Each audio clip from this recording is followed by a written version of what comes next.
kita ada perkongsian syariah dan perundangan untuk bersama dengan sahabat pendengar, dan alhamdulillah telah pun dapat kita kongsikan bersama dengan anda. Kita belum kongsikan lagi, kita dah pun dapat hubungi tetamu-tetamu kita untuk bersama dengan rakan pendengar. Kita ada 2 orang tetamu insya-Allah untuk bersama dengan rakan-rakan kita. Yang pertama kita ada Cik Wan Roslili Abdul Majid, fellow di Pusat Kajian Syariah Undang-Undang dan Politik Institut Kefahaman Islam Malaysia. Assalamualaikum. Waalaikumsalam warahmatullahi wabarakatuh. Alhamdulillah. Terima kasih banyak kerana sudi bersama dengan kita, dan kita juga insya-Allah akan bersama dengan yang berbahagia Profesor Dr. Siti Zubaidah Ismail, Pekan Pensyarah di Akademi Pengajian Islam Universiti Melaya. Assalamualaikum Doktor. Waalaikumsalam warahmatullahi wabarakatuh. Alhamdulillah. Dan insya-Allah untuk sama-sama kita bincangkan awalan ini berkenaan dengan tajuk kita ni, sebenarnya rentetan apa yang kita bincangkan minggu lalu kan, Cik Wan Roslili, dan Cik Wan Roslili pun tahniah juga atas penulisan yang sangat baik di Berita Harian baru-baru ini, juga mengutarakan berkenaan dengan arak yang mana ada cadangan tentang pindaan akta dan sebagainya. Masya-Allah anda boleh dapatkan bacaannya, dan nak tahu tentang apa anda boleh pergi ke FB, antara FB Cik Wan Roslili ataupun FB saya, kita dah kongsikan juga berkenaan dengan itu.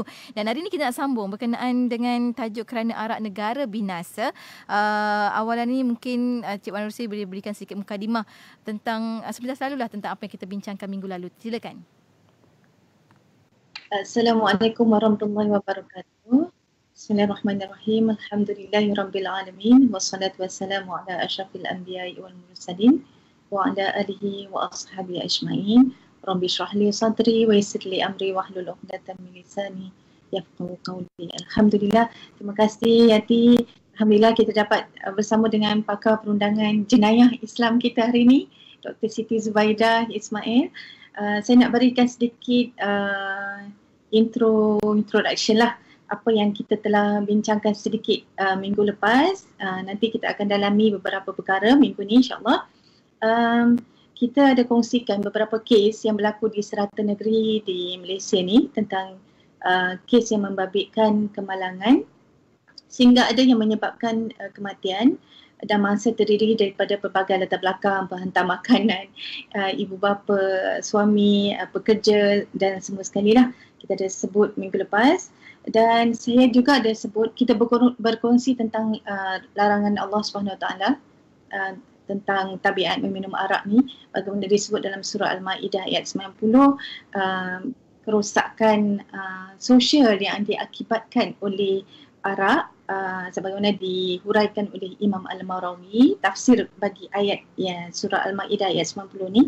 Kerosakan sosial ni bila berlaku perkelahian, pergaduhan atau mungkin mengakibatkan pembunuhan, dan kerosakan yang lebih besar ialah kerosakan agama, iaitu menyebabkan orang yang ada tabiat ni dia takkan hendak sama sekali untuk mengingati Allah yang merupakan roh agama, dan juga mendirikan solat yang merupakan tiang agama. Dan kita juga sebut tentang hadis-hadis Nabi tentang 10 golongan yang dicela berkaitan dengan arak selain peminum dan penjual, dan adalah soalan yang banyak berkaitan perkara itu, nanti kita akan jawab. Kita juga sebut tentang kadar kepekatan alkohol dalam darah yang Malaysia setakat ini masih lagi menetapkan 0.08%, melepasi tahap yang ditetapkan oleh WHO, iaitu tidak lebih daripada 0.05%, dan piawaian ini dipatuhi negara-negara lain macam New Zealand, Belanda, malah ada yang lebih rendah seperti Sweden dan Rusia menetapkan 0.02%. Dan kita juga ada sebut kajian pada tahun 2016, University of Washington Medical School laporkan 3 juta nyawa hilang terkorban disebabkan arak, dan kajian itu simpulkan tak ada kadar yang selamat untuk peminum arak sebagaimana disyorkan pakar kesihatan. Ini mungkin boleh dijadikan rujukan oleh Malaysia sendiri bila kita nak perbaharui ataupun kita tambah baik kadar yang telah kita tetapkan setakat ini. Kita juga sebut tentang hukuman sedia ada di bawah Akta Pengangkutan Jalan 1987. Nanti insya-Allah akan diuraikan oleh Dr. Siti Zubaidah. Dan kita sebut tentang penambahbaikan pemerkasaan semua aspek dari sudut kempen kesedarannya, undang-undang dan hukuman. dan pembelaan buat mangsa serta keluarga yang juga tak ketinggalan daripada undang-undang ini juga untuk memberikan kesedaran kepada bersalah. Dan yang terakhir kita sebut adab-adab berada di jalan raya. Saya petik daripada tesis Dr. Siti yang menyebut tentang 2 sikap penting apabila berada di jalan raya, iaitu berhati-hati dan elakkan kemudaratan. Dan terakhir kita sebut tentang diat, sistem diat yang sebenarnya kita patut berikan perhatian dan pakar ada berada bersama kita hari ini. Rumusannya, setiap nyawa berharga sesuai dengan pengiktirafan yang diberikan oleh syariah, dan bila ada ancaman kepada nyawa, seluruh anggota masyarakat terutama pihak berwajib, pihak pemerintah perlu memberikan perhatian terhadap perkara ini dan selesaikan dengan sebaik-baiknya. Itu sedikit mukadimahnya Yati ya. Alhamdulillah. Alhamdulillah, terima kasih kerana itu antara apa yang kita telah pun bincangkan minggu lalu kan, dan kita nak kembangkan lagi pada minggu ini. Cuma kalau kita sebelum kita nak sembang lebih jauh lagi kan Cik Wan Rosili, mungkin kita nak jawab sedikitlah soalan daripada pendengar kita minggu lepas yang telah pun mengajukan soalan. Mungkin juga Dr. Siti boleh bantu dekat sini.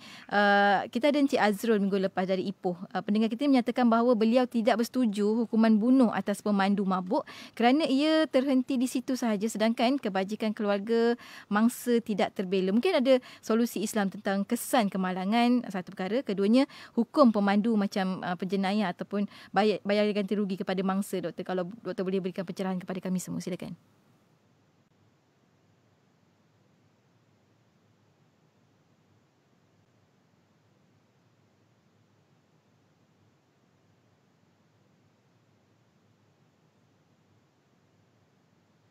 Suara tak ada, doktor. Kejap ya, doktor. Suara doktor. Assalamualaikum warahmatullahi wabarakatuh. Ya. Terima kasih terlebih dahulu saya ucapkan kepada pihak Radio IKIM, DJ Yati dan juga Cik Wan Rosili kerana sudi menjemput saya untuk sama-sama hari ini berbincang tentang isu semasa ya. Jadi saya kira apa yang telah dimulakan pada minggu lepas tu bagus ya untuk kita teruskan. Jadi saya terus pada komen tadi ya, saya setuju dengan pendapat pendengar tu ya. Kerana pertamanya ialah jika kita tengok kepada prinsip Islam ya, bagaimana Islam iaitu ialah ulama-ulama fuqaha apabila membicarakan tentang isu kemalangan jalan raya, mereka tidak melihatnya dalam konteks jenayah ya. Jenayah dalam arti kata jenayah yang mainstream lah, dia adalah kesalahan, tapi dia bukan jenayah pembunuhan. Okey, dia bukan jenayah pembunuhan. Kemalangan ini kalau kita tengok dalam kitab-kitab fiqh, kemalangan jalan raya memang diberi perhatian khusus oleh para fuqaha ya, As-Sarakhsi, Ibnu Qudamah dan semualah ya, ulama pelbagai mazhab dulu kalau kita kaji memang ada membicarakan tentang kemalangan jalan raya. Cuma mode of transportation pada masa tu tentulah unta kan, binatang-binatang dan sebagainya. Zaman sekarang kenderaan bermotor lah ya, di jalan raya awam ya. Jadi kita lihat banyak perbincangan itu membicarakan hal kemalangan jalan raya sebagai satu kecuaian ya, satu kecuaian, dan mana dari perbincangan kita untuk membicarakan tentang bentuk liability ya, bentuk liability. Jadi orang yang melanggar ataupun penyebab kemalangan jalan raya itu bukan pembunuh ya, mereka adalah penyebab. Mereka kita istilahkan sebagai penyebab ya, mutasabib, penyebab kepada kemalangan jalan raya. Kena ingat penggunaan jalan raya ni dulu itu ya, memang ada sedikit lah kalau kita nak tengok kemalangan tu di bawah al-khata ya. Kalau kita tengok dalam bab pembunuhan tu, pembunuhan ada sengaja, ada amdun ya, sengaja, ada separa sengaja iaitu syibhu amdin, dan juga ada khata ya. Khata tu terbagi pada dua, khata dalam arti kata salah versus benar, dan satu lagi ialah khata sebagai tidak sengaja versus sengaja kan. Jadi untuk kategori kemalangan jalan raya ni, khata dalam konteks tidak sengaja tu bukan kotak dari sudut silap, salah, tersalah tu ya, yang that's why kita kena ada satu perbincangan khusus tentang kemalangan tu, yang mana fuqaha telah merungkaikannya dan meletakkannya di bawah al-jinayah di atas sebut ya. Jadi itulah yang kita kena faham terlebih dahulu.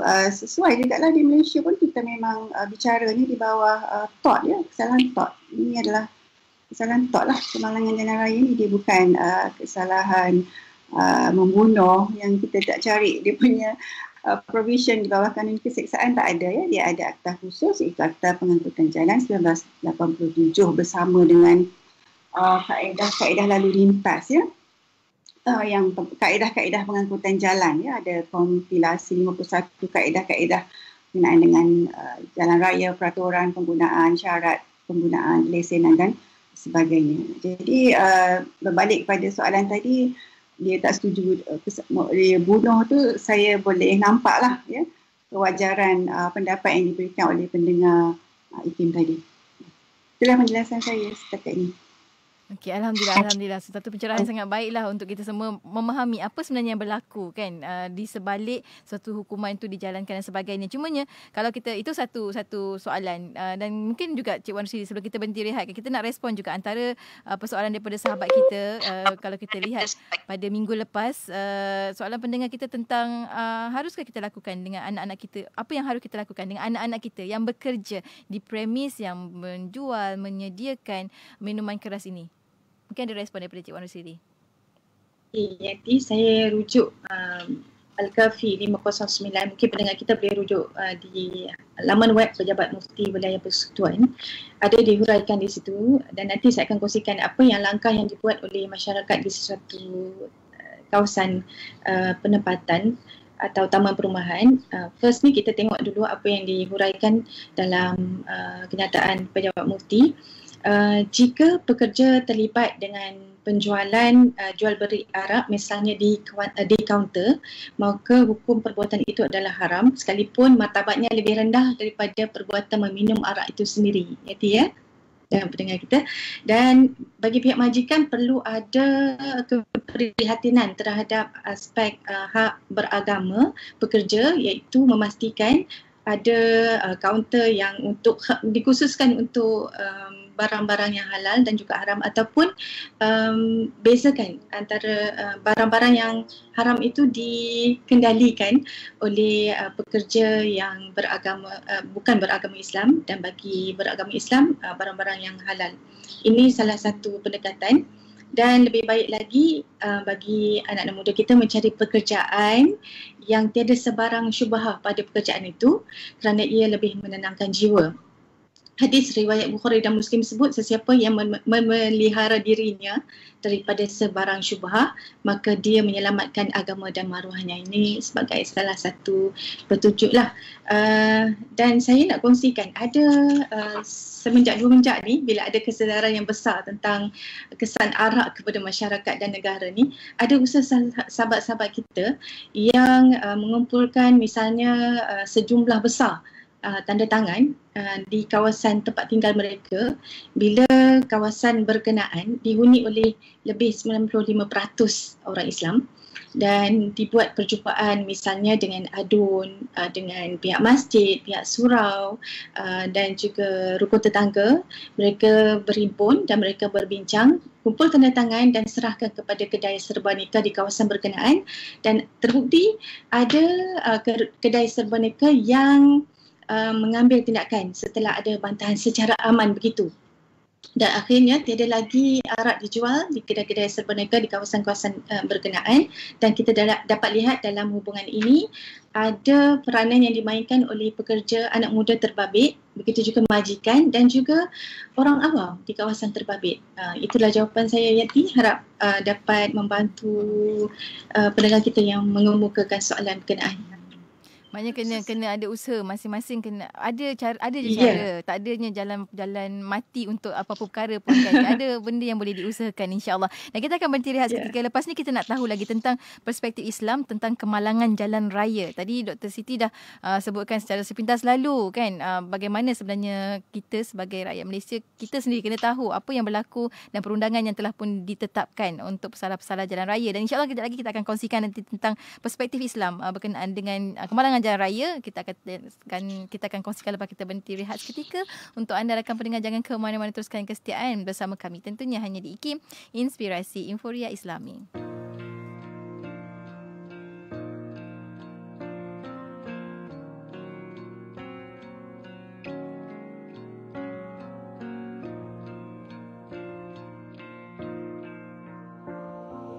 Ya Nabi salamun alaika ya Rasul, sallallahu ala Muhammad al-Mustafa.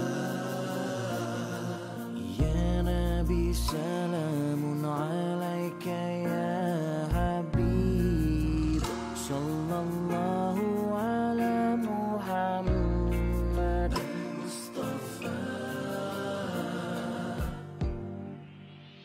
Allahumma salli ala Muhammad wa ala ali Muhammad kama sallaita ala Ibrahim wa ala ali Ibrahim innaka Hamidun Majid. Ya Nabi salamun alaika ya Rasul, sallallahu ala Muhammad al-Mustafa. Ya Nabi salamun alaika ya Habib, sallallahu ala Muhammad al-Mustafa.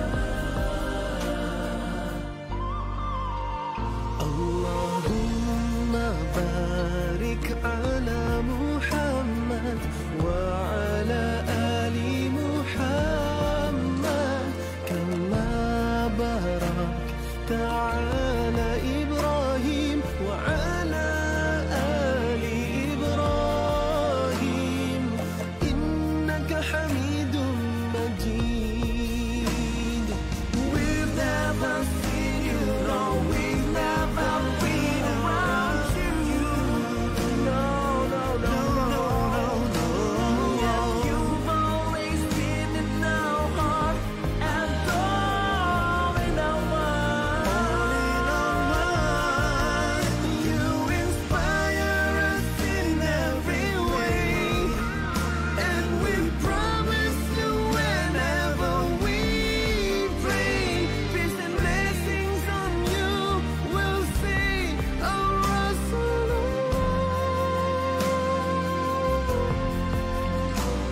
Allahumma salli ala Muhammad wa ala ali Muhammad kama sallaita ala Ibrahim wa ala ali Ibrahim. Allahumma barik ala Muhammad wa ala ali Muhammad kama barakta ala Ibrahim wa ala ali Ibrahim innaka Hamidun Majid. Innaka Hamid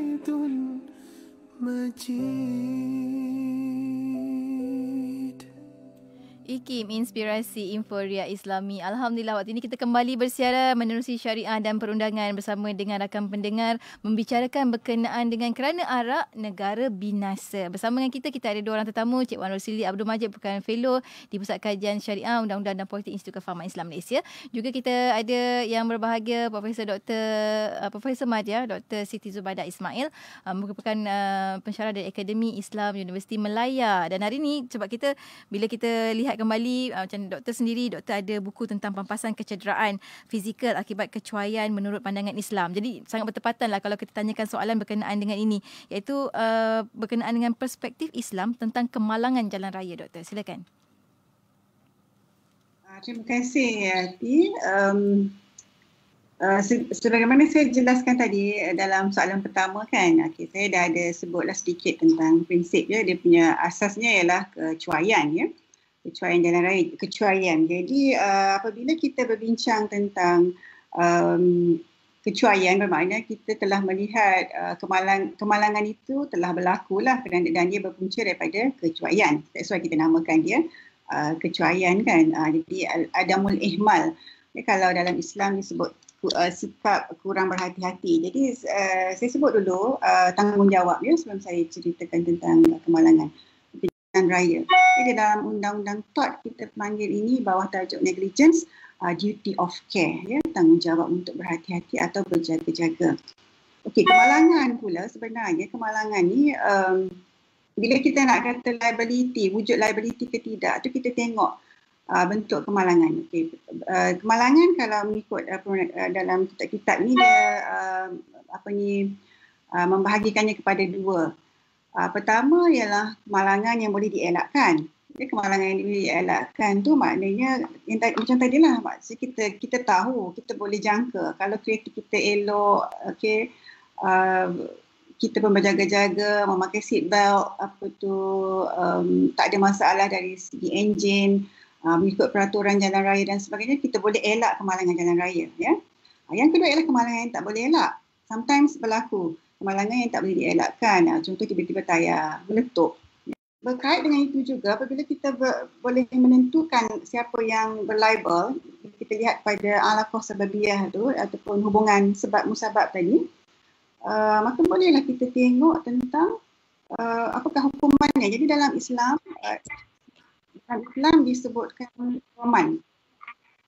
Ya, dhaman iaitu ganti rugi. Jadi ganti rugilah yang kita kena perbicaraan tentang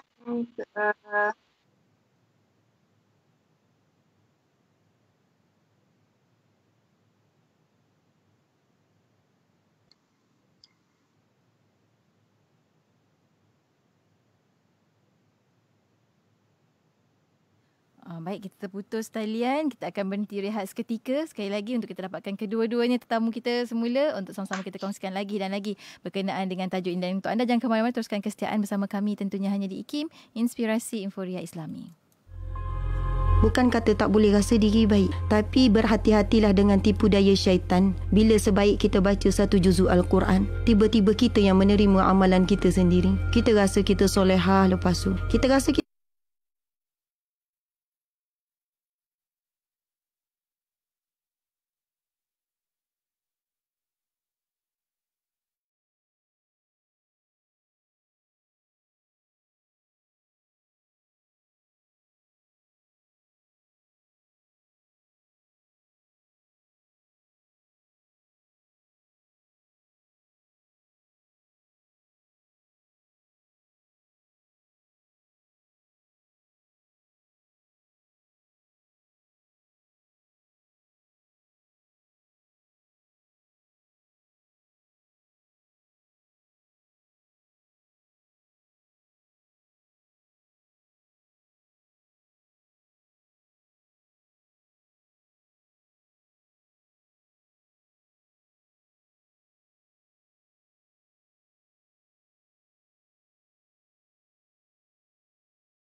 dengan kerana arak negara binasa. Besarnya lah tajuk ni sampai ya Allah berat kan, Masya Allah. Dan kita masih lagi bersama dengan Dr.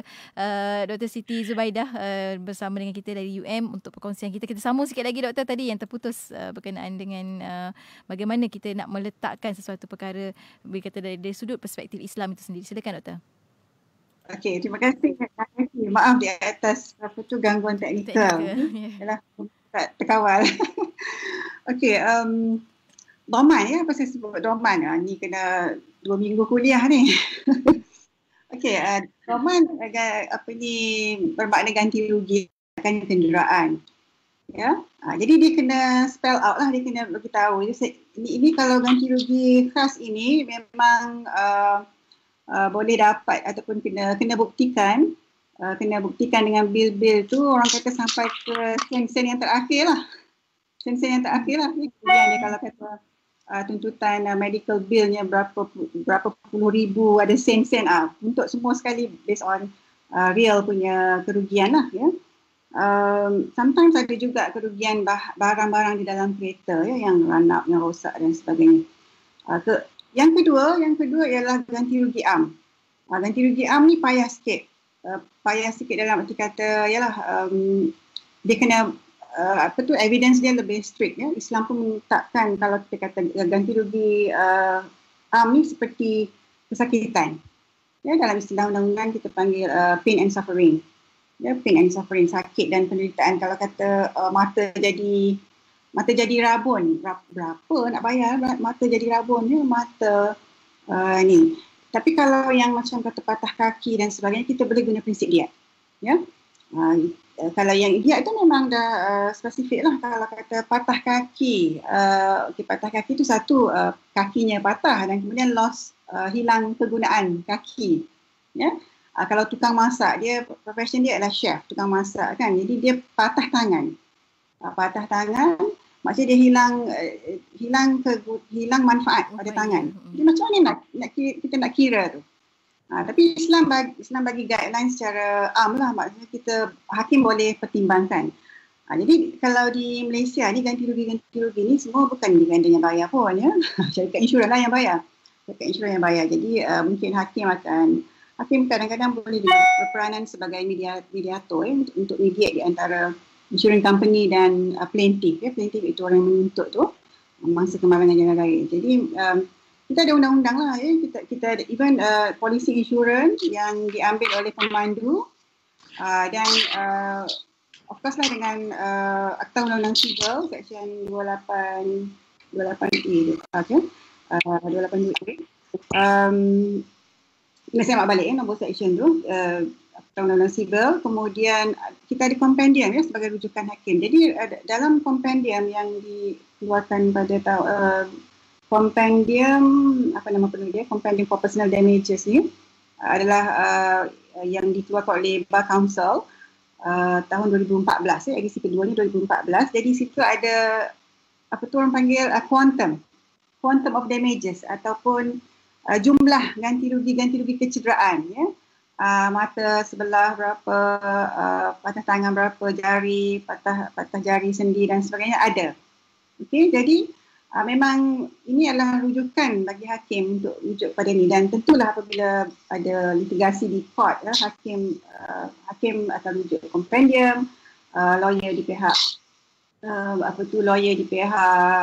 plaintiff juga akan rujuk kesnya authority masing-masing lah ya, sama juga lawyer defendant, lawyer insurans pun akan rujuk lah semuanya. Jadi mereka akan tengok presiden case dan akan tengok kompendium. Kita boleh, cadangan saya nak mencadangkan, kita boleh combine satu lagi, itu diat untuk tengok ya.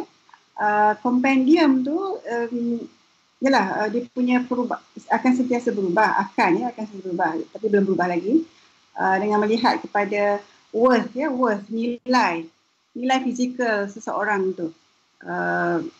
Kalau jangan rendah sangat kan. Kalau prinsip diat ni tinggi, ni kalau guna prinsip diat dalam ijtihad belum ada lagi ijtihad, tapi kalau kita pakai prinsip diat dengan menggunakan nilai emas semasa, memang saya rasa boleh bankrupt lah insurance company. That's why ulama di Malaysia perlu, jika mahu mengetengahkan idea diet ini, perlu membuat ijtihad baru. Berapakah sebenarnya shilling untuk 1,000 dinar? Ya? Kalau ambil kira tu memang, kalau ambil kira betul-betul 1,000 dinar, di mana 1 dinar tu adalah harga bagi 4.25 gram emas. Ya, cuba tengok harga emas sekarang. Ada 200 lebih kan, hampir 300. Jadi kalau itu emas ni dia emas ni sentiasa naik ya. Turun tak tahulah tu tidak, tak turun langsung agaknya ya. Dia bukan macam turun naik ya. Emas tu memang naik. That's why dia adalah satu baguslah ada emas, kita buat nilai emas tu sebab dia macam stabil. Kita tak pakai currency rate, kita tak pakai oil price rate, kita pakai emas.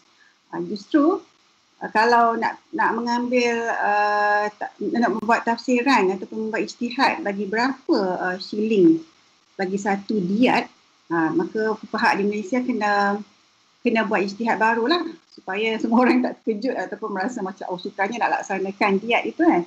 Tapi asasnya ataupun spiritnya ialah Islam memang memandang tinggilah nilai nyawa dan anggota tubuh badan. That's why lah malangan tu kita kena elakkan kerana dia punya risiko pembayaran borman ataupun diat tu memang banyak. Okey, satu lagi kalau dalam Akta Undang-Undang Sivil dia ada multipliers ya. Itu ada kita panggil dalam istilah fiqh darar mustaqbal. Yang itu kita tak benarkan. Darar mustaqbal ni dia macam speculation lah kan, apa yang akan berlaku pada masa akan datang. Dalam Undang-Undang Sivil ada multipliers ya, kita ikut formula berkenaan. Jadi ada general damage dan juga mustaqbal yang tak dikira. Tapi kita ada semua tu, prinsip juga, prinsip hukumah dan prinsip arsh. Itu kita boleh ketengahkan untuk memperbaikkan lagi lah supaya orang kata kebajikan mangsa kemalangan jalan raya ni, for whatever reason berlaku kemalangan itu akan lebih terjamin dan lebih dijaga lah. InsyaAllah ada kira-kiranya yang perlu diambil kan, masya-Allah. Dan kita sampai ke hujung-hujung dalam pertemuan kita pada kali ini disebabkan masalah teknikal dan sebagainya. InsyaAllah kita akan cuba pada minggu akan datang kita bawakan tajuk ini dengan lebih kemas lagi insya-Allah. Cuma dah hujung-hujung ni mungkin Cik Wan Rosili ada kesimpulan yang boleh kita titipkan terlebih dahulu untuk rakan-rakan pendengar kita, silakan. Terima kasih Yati, Dr. Siti dan pendengar kita semuanya. Alhamdulillah saya tengok banyak sangat komen. Dr. Siti boleh jadikan satu perbincangan yang lain. Komen-komen sahabat-sahabat kita di FB Radio Kim. Ada yang minta cadang tarik lesen pemandu denda yang tinggi dan ganti rugi kepada keluarga mangsa. Ini banyak yang telah dibincangkan Dr. Siti tadi. Ada juga cadangkan supaya disebat ya. Diberikan hukuman sebat yang juga kami bersama-sama sokonglah. Dan untuk kesimpulannya, Yati, kita pun dah tak ada masa lebih lagi. Secara rumusannya kita boleh katakan nyawa sangat berharga dalam Islam, sebab tu Islam perintahkan supaya menjaga nyawa dengan sebaik-baiknya dan elakkan daripada memberikan kemudaratan kepada nyawa. Sekiranya terkorban, maka hukumannya sangat berat. Pampasan dan ganti rugi yang Dr. Siti sebut tadi pun, kalau betul-betul kita nak ikut nilai emas masa tu memang hitam lah, bankrupt. Dan tak ada siapa pun nak bayar. Tapi mungkin kita perlukan ijtihad baru yang disebut tadi. Dan setiap nyawa insan, tak kira latar belakang dia siapa, penghantar makanan ke, pekerja ke, suami, isteri, ibu, bapa, semuanya penting di sisi Islam. Dan saya nak petik kata-kata Perdana Menteri kita berkaitan dengan COVID-19. Jika satu nyawa hilang disebabkan menjadi korban COVID-19, ia bukan kehilangan bagi suami, isteri, bapa atau ibu ataupun keluarga terdekat. Dan bagi kes kemalangan jalan raya seperti itu juga, ia merupakan korban bagi negara ini. Setiap nyawa ada nilainya dan ada fungsinya untuk dalam suatu negara, pembangunan suatu negara. Tapi alhamdulillah hari ini perkongsian yang sangat baik. InsyaAllah kita akan sambung lagi, boleh Cik Wan Rosili minggu depan kita bawakan lagi doktor untuk bersama dengan kita insyaAllah. Terima kasih banyak untuk perkongsian doktor. Sekali lagi juga terima kasih banyak. Sampai bertemu lagi minggu hadapan insyaAllah. Assalamualaikum. Waalaikumsalam warahmatullahi wabarakatuh. Dan untuk anda rakan pendengar, teruskan kesetiaan bersama kami tentunya hanya di IKIM Inspirasi Inforia Islami.